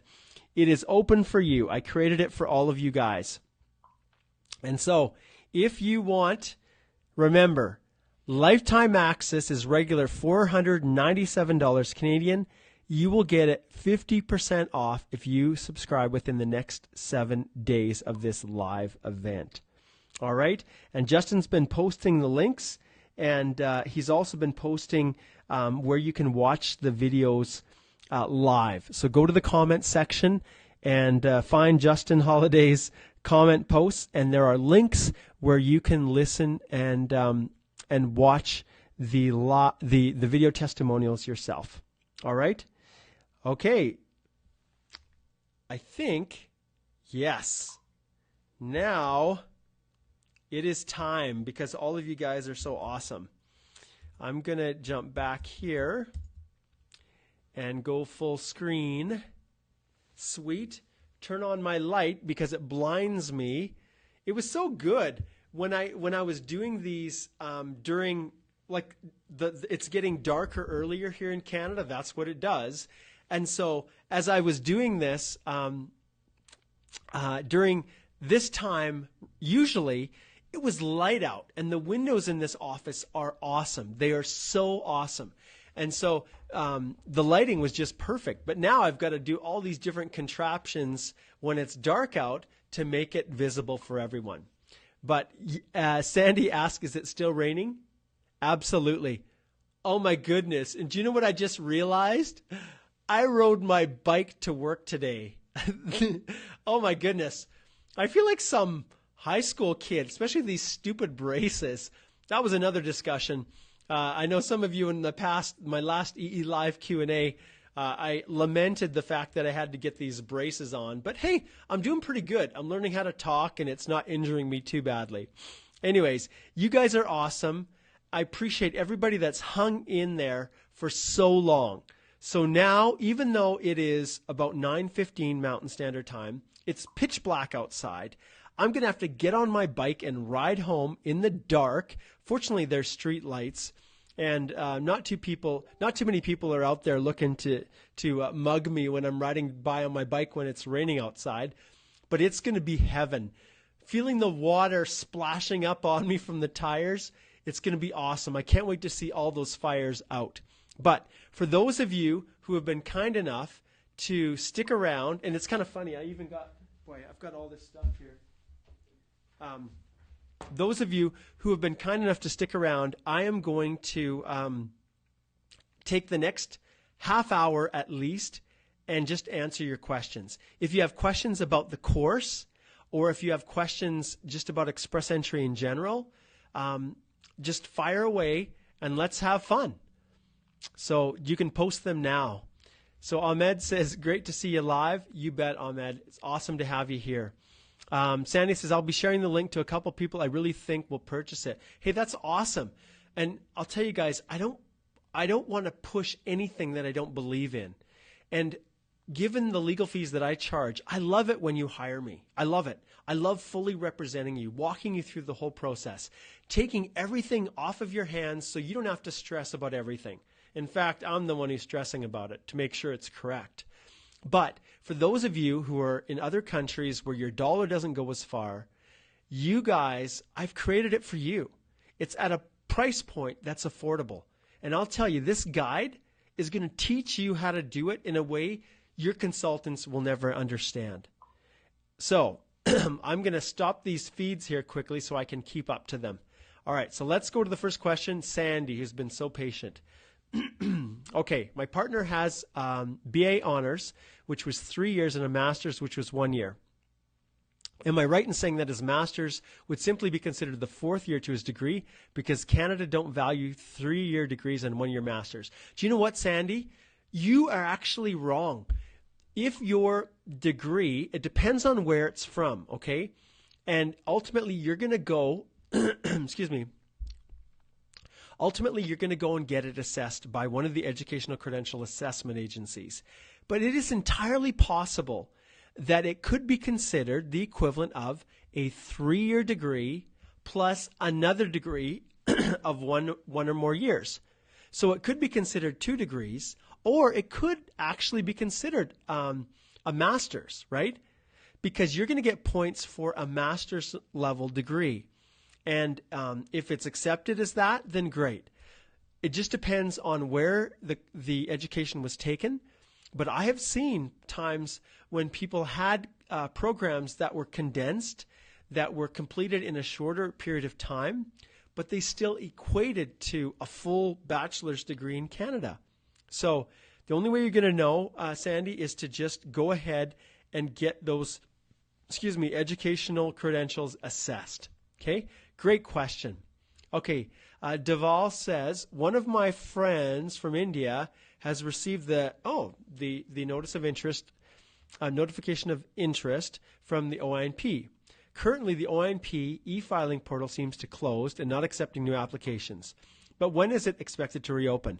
Particularly under human capital priorities stream. Yes, Deval, I hate the PNPs. I hate them because you can never trust them. Even though there's been a notification of interest, that expression of interest, it doesn't mean that you can apply. And if your points are above a certain level within Express Entry, everybody gets them. So guess what happens? Everybody applies. And then guess what happens? Their limited quota, so they only have so many. I'm not sure if it's at 5,500 or if it's increased. But there's only a limited quota each year that they have to give out. And that doesn't even count the actual human capital priority stream. So there's even a smaller number of that pie that are going to be open for submitting nomination applications. So I don't know. I don't have an answer to that. And I'm sure even my colleagues in Ontario don't know. They keep it really tight-lipped. So the only thing you can do is to have all your documents, everything ready from the moment it's opened so you can get everything in as quick as possible and beat everybody else into the queue. And that's the same for Nova Scotia. It's the same for Saskatchewan. It's the same for all those provinces where you can have the potential of immigrating directly to that province without having an employer or a job offer. Okay? All right, so let's scroll down here. Lots of thumbs up from Tassawar, and Howard. Sandy's giving me a thumbs up. Reliable website to check CRS. Okay, obviously within my guide, I show all of this. But let's see what we got here. I'm going to pull up. I'm going to shrink this down. Okay, I can do this. I can do this, folks. I'm going to figure out how to do this without messing up. Full screen and switch here. Okay, CRS, here's how you find it. Just go CRS tool, CIC, because it's still, the government's website is still CIC.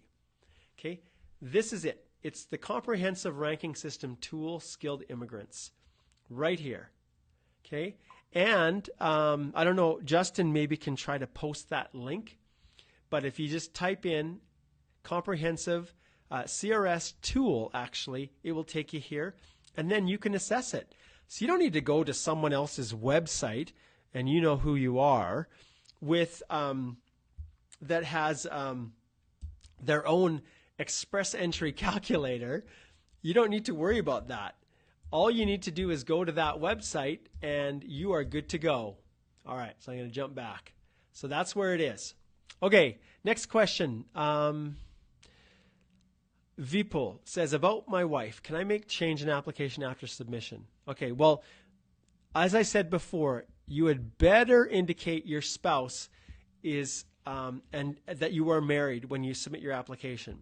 Sometimes people will get married partway through the process after they've submitted their application, even after they've submitted their electronic application for permanent residence. So they've submitted their profile, they've then got an ITA, and then they've submitted their electronic application for permanent residence. Then after that's in the queue, then what happens is they get married. Well, you do not want to fail to disclose that. You must, in fact. So yes, you are going to upload to the case-specific inquiry with all of your details, your express entry file number, your if you have one, your unique client identification number, and you're going to say, I have a spouse, I just got married, I want him or her added. That's what you do. So absolutely, you are going to make that change, okay? And you can, while your application is in the pool, you've just submitted your profile, you haven't yet received an ITA, you can always go back and make changes. There's no problem. But after you get your ITA and then you submit your EAPR, that's when you got a whole host of problems. And in past EE Live Q&As that I've done, we've talked about that. But I'm not going to get into specific details about what changes after applying, submitting your EAPR will hurt you and which changes won't. I'm not going to get into that right now because it's a whole video in itself. Rohit says, can I change spouse not accompanying? If yes, please share how, because I'm not able to do so.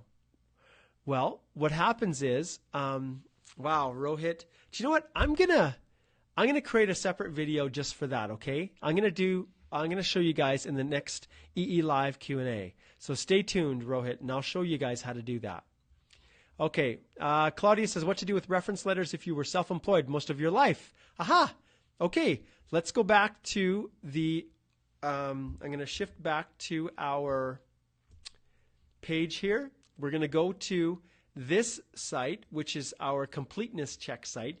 If you type in EECIC completeness check, you'll get to this. And this is, like I said before during our video, this is where you go to understand what you need to do to make sure your documents will be accepted. Okay, so let's go to proof of work experience again, and you'll see here, right here, if the applicant is self-employed, this is what you need to do. Okay, it's all right here. So articles of incorporation or other evidence of business ownership. So show that you actually have a business that derives money for you, like you are self-employed. You need to show that you've got self-employment income and documentation from a third party, such as individuals that have used your services, confirming that they've actually paid you. So remember, the details up here, right above, you have to show your annual salary and benefits. Why? Because the only way you can claim work experience is if it's paid. So you need to provide that. So there's the explanation, all right? You can see here, I will emphasize this once again, just like for reference letters that you can't get from old employers. Self-declared main duties or affidavits are not acceptable proof of self-employed work experience. So in and of themselves, they are not. But if you're self-employed, you are going to explain what your duties were. You're going to talk about your business. You're going to provide your articles of incorporation, your tax filings as a business, a letter from your accountant or your lawyer confirming that your business is real and that you are self-employed. So those are just some of the things you can do. But like I said, you're going to be as creative as you possibly can.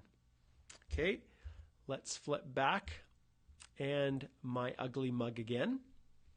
Okay, what is the cost of the step-by-step guide in US dollars? Pamela, do you know what? Justin? I think we have to check this. Do you know what? I think these might be in US dollars. In all honesty, I put Canadian down, but I think this may very well be in US dollars. Wow, I didn't even think of that. I'm so used to dealing with Canadian.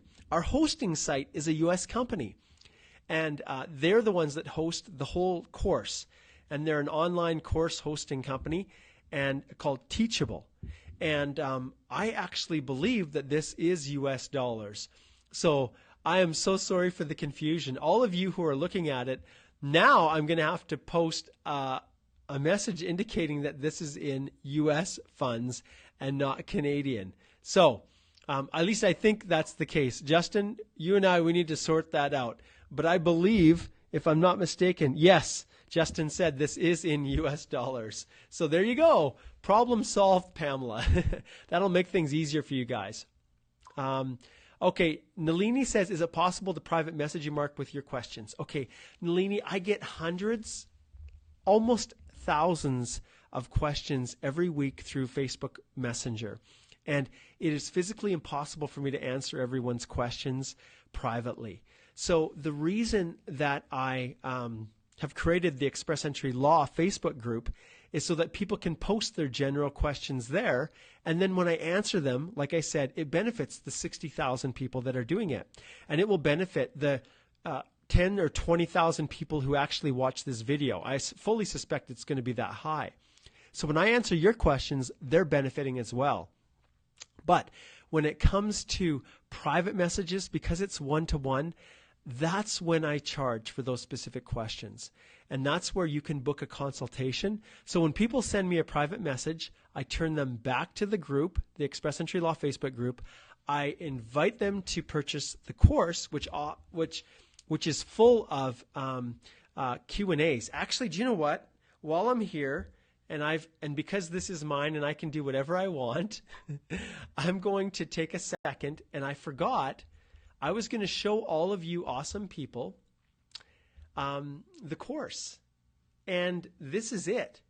Now I'm just going to go and I'm going to make sure, I'm watching my own screen now, I'm paying close attention to make sure that, there it is. Okay, it's up. You can see the course. Now I'm going to blow this up and make this bigger because it's too small for everyone to see. This is what the course is, guys. And I can't believe I didn't show this. So this is mine, and obviously I've only completed 1% because I created it, so I don't need to go through and watch them.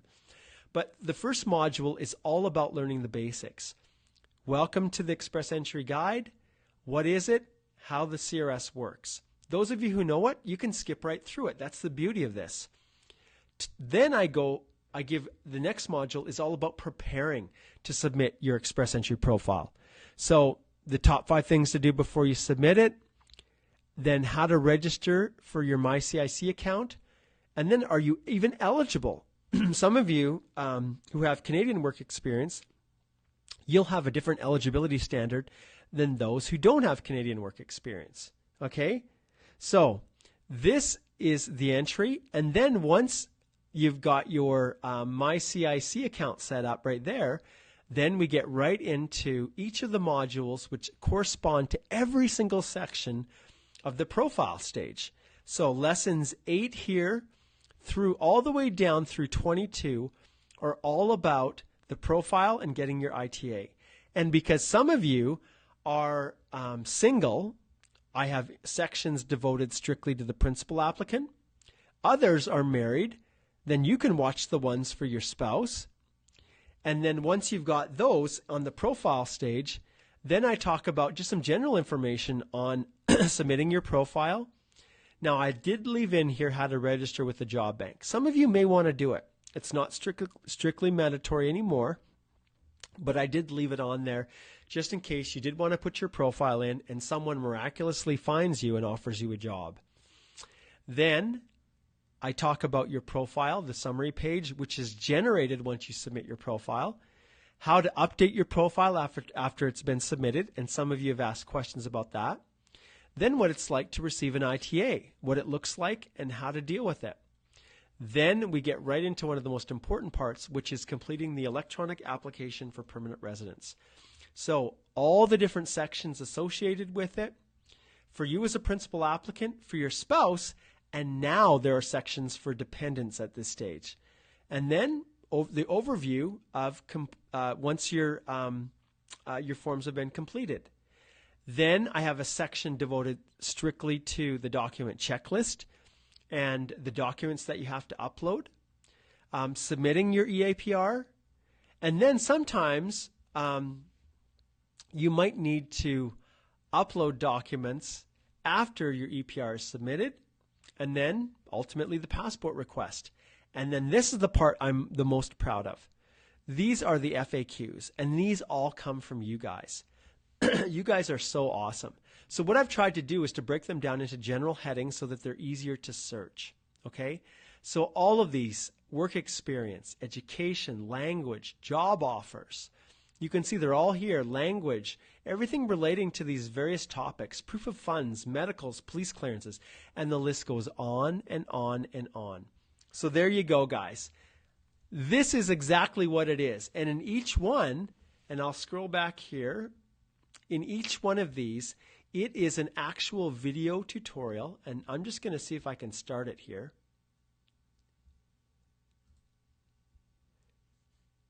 See, this screen is a little bit larger than some of the other ones you'll see coming after it because it is the second version. And the government made changes back on November of 2016, and so I've now updated this. And one of the updates I made was to make the screen larger so that people would be able to better search, and I have very fond memories of Portugal, and I'm going to say that I would. All right, so you can see here, this is what I do, and it is the actual portal. I do a screencast, and I record me completing the actual sections you're completing. So when I said it was a complete walkthrough, oh yeah, it's a complete walkthrough. Okay, all right, so let's get back on track here. And because I am so scatterbrained, all right, let's go here, and I'm going to go back to this. All right, and then back to face. Good. Okay. Okay, so I've showed it. All right. I'm trying to remember now. I'm so scatterbrained, I can't remember exactly which question I was answering. Anyways, okay, so private message, that's what it was. So I created the whole guide for people, which actually answers a lot of the questions in the FAQ section. But because I don't have capacity to answer everyone's question, I will usually direct people to set up a paid consultation with me, and in half an hour, I can usually answer all the questions people have. So that's how it works, and then I will direct you to my assistant, Charlene, who then sets up the consults. But it's a consult with me. Alternatively, I charge $210 essentially for a 30-minute consult. My right arm in the office, Billy Young, who is an ex-immigration officer herself for over 13 years, she is a certified immigration consultant, and her fees are half mine. So they're about $105 for a 30-minute consult. So that's what I recommend you do. Okay. All right. Sandy said, thank you. He studied in the UK. Well, we actually value UK credentials.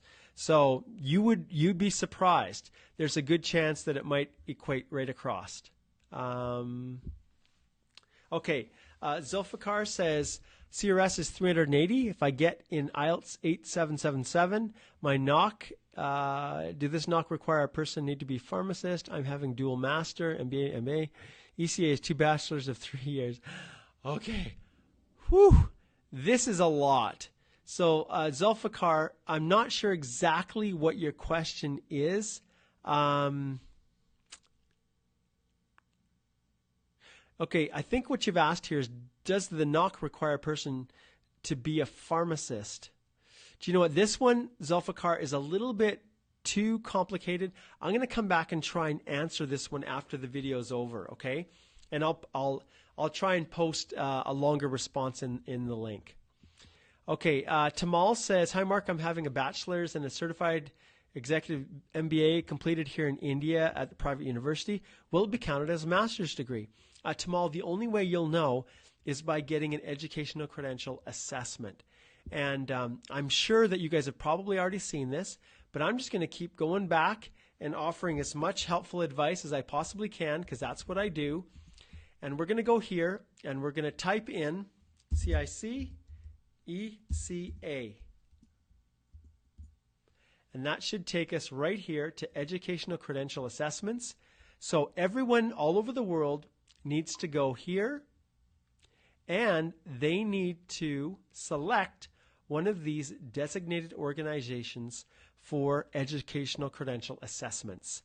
And in this case, you'll see here, one of the more popular ones is the World Education Services. However, the International Qualifications Assessment Service, ICAS, which is based here in Alberta, is also a possibility, but any of these really are that relate, except the Medical Council and Pharmacy. Those are 2 separate bodies that are designed specifically for those professions. All right, let's go back here, and then we'll go back to the live part. Okay. Okay, Ahmed says he's got 378, petroleum engineer. What's the best bet for me? Ahmed, I suspect that your age is probably higher, so you're losing points, and which is probably why your score is a little bit lower. But like I said before, language. You do everything in your power to be able to maximize your English language scores. And in some cases, don't forget about French. If you speak French, then do both tests, but you can get those bonus points for French. And then you just follow the list. Language, can you increase your education? Can you get a job offer from a company in Canada? Are you able to get a study permit to come and study in Canada, transition to a worker, and then get those extra points? So those are all of the factors. And aside from what I advised you before, which was maybe consider listing your spouse as non-accompanying and having him or her come after you've already landed as a permanent resident. There's Ralph. Hello, Mark. Ralph is my favorite friend, best buddy, awesomest client who had the most challenging express entry application, and he can tell you guys all about it. But he was successful, and we had to use modified English language testing scores. And we were successful in doing that. They accepted a modified score. I think it was just speaking only. And so Ralph is a testament to the creativity of an immigration lawyer. He got through. Congratulations. Okay. All right. We're going to go just a little bit more, and then I better shut it down or I'm going to collapse because I am exhausted. I'll tell you what my day consisted of, just because you guys like these anecdotes. Well, not only did I get to the office a little after 7 this morning and work all day getting files out, then I spent some time preparing for this presentation. Then the school today scheduled me for an early volleyball practice. So I rode my bike the half an hour to school because it's a big steep hill I had to climb. It takes me about half an hour from the office to the school. I rode my bike, got there just in time for my volleyball practice from 3 p.m. to 5 p.m., 2 hours. Then after volleyball practice, hopped back on my bike, rode back to my office. Then I realized that it was dark. So then I had to run over to the store, which is close to our office downtown, buy this light that I have right here so that I wouldn't be in the dark talking to all of you, and then race back and get ready. And so that is part of the reason this was so late getting posted. So needless to say, I am exhausted, and I'm going to be hard pressed to bike home. But anyways, okay. Or which is best? Praying for more rain. Thanks, Olili. All right. When you're applying, you have to have one occupation that is your primary occupation that is being assessed for eligibility. So if you're a dentist by profession, have you worked as a dentist? If you haven't, then you'll use your purchasing supervisor. So it's as simple as that. But you can still count your education as a dentist. It doesn't have to be in line with your work experience. It looks to me like if you haven't actually worked as a dentist, then just use your purchasing supervisor work experience, which is a skilled NOC level B occupation, and that's what you'll use. Okay. Justin sending the link again. A very, very kind soul. I don't know what I would be doing if it wasn't for Justin. Okay. What can be done if I do not get police clearance in 3 months and IRCC started reviewing my documents? All right, Deepak, this is one of the awesome answers that I deal with right in my course. And do you know what? I'm going to show you just because I want to. Okay, let's go back here. I'm going to go back to my course, and then I'm going to go back here. Oh, not that one. That's the previous lesson. Okay, we're back at the home Oh, screen now. stop automatically going. Okay, let's see if I can scroll down here and find it. Police clearances. How do I know from which countries? Is that the one? I think police clearances. How do I obtain? Okay, let's see what that one is. Okay, not that one. Here's your answer. And it's a big doozy. This describes all of the situations that could exist, including delays in getting your police clearance. And so what you'll want to do is, and I'll show you the link here. This is where I put all of the information and answers that I have to the frequently asked questions, which is one that you have asked. So this takes us back here, and then you'll see here that there is a whole section devoted to police clearances, police certificates. So you can see here it describes the exact situations, and then okay, let's see if there's anything specific here. I'm trying to remember if there is. Okay. All right, here we go. So in exceptional circumstances, IRCC may accept proof of having requested it for certain countries. And they know which countries are difficult, where it takes a long time. So proof that you've requested, and right here, in the place where you're to upload your police clearance, you'll provide an explanation of your best efforts. Okay, now look at this. Not a guarantee of acceptance. In other words, it's always up to the officer whether they're going to accept your reason for why you could not get your police clearance. You need to explain in detail why your document was delayed, and then upload your explanation. And your uploaded document, here you go, must show that you requested a police certificate as soon as possible after receiving your ITA. So if you're waiting till, well, 4/8, we'll say the 10th week, and then you request it, you're not going to get as much leeway or grace from an officer who's determining whether or not to apply exceptional circumstances. All right? Awesome. That's what you're going to get, folks, in our awesome guide. Okay.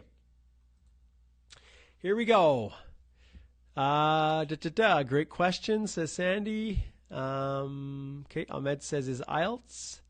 Awesome. Thank you, Claudia. And you can see that I'm scrolling through these, and they're going quite slow. We have hit the 2-hour mark, and I think I need to shut this down. Otherwise, no one's going to even want to watch this video because it's so long. All right, let's go with Sandy. One last one. So I own a property that I rent out, and that is my self-employed income. I am not a limited company, but I do pay tax. I have an accountant. Would my accountant be a third-party individual as proof, or should I use the family who pay each month the tenants? Sandy, passive income is not going to be counted as work experience. So it would be really difficult to get that work experience that you've shown here to be considered acceptable. You could be considered a property manager, but you would need to show a large portfolio of work. Because remember, I'll show you one last thing, and then I'm going to end off with Sandy here. When you are submitting your work experience, and I'm going to go right here, I'm going to close this police certificate, and I'm going to go to work experience.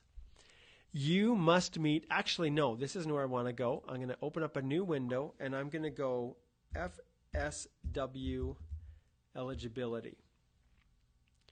And then I'm going to open this up, and we're going to look exactly what you need to qualify. Skilled work experience, you can see it must be in the same type within the last 10 years, paid. It must fit as a skilled position within a 0A or B skill level. And then here's the issue that you're going to have, Sandy. At least 1 year, 1,560 hours total, 30 hours per week, and continuous. So you would have to show that your job requires you to work at this level, that you were doing stuff up to 30 hours per week. Now, I have been a property renter myself, and you would be really hard-pressed to show, one, what occupation you're actually filling, and two, that you are meeting the minimum hours per week. So, unfortunately, it's going to be really difficult for you to show that self-employed income unless it's a part of something a lot larger, like managing that portfolio just is one part of a whole bunch of other ones. All right. Well, I'm going to have to shut this down now, guys, but I want to express my sincerest appreciation for all of you who have taken the time to be here with me, to listen to me and my slurred speech, because of these braces, your patience with my distractions all around me, and you guys are awesome. I consider literally all of you guys my friends. So those of you, thousands of other people who are going to be watching this outside, I just want to remind all of you once again that, and I'm going to go back here and share my screen once again, and this time I'm going to jump to the PowerPoint and finish off with this. Excuse me. Okay, this is where it is. There's the link. You can find it in the comments that have been posted here. If you're watching on YouTube, this is where you get the link. So you click on this. You've got 7 days from today, September the 13th, 7 days to take advantage of the 50% off offer. And so, as I indicated before, lifetime access is regular $497, and as you've all seen, it's not Canadian anymore. So here's the fun part. I can go in here probably, and right now let's see if I can do this. There we go. And maybe we need to post this.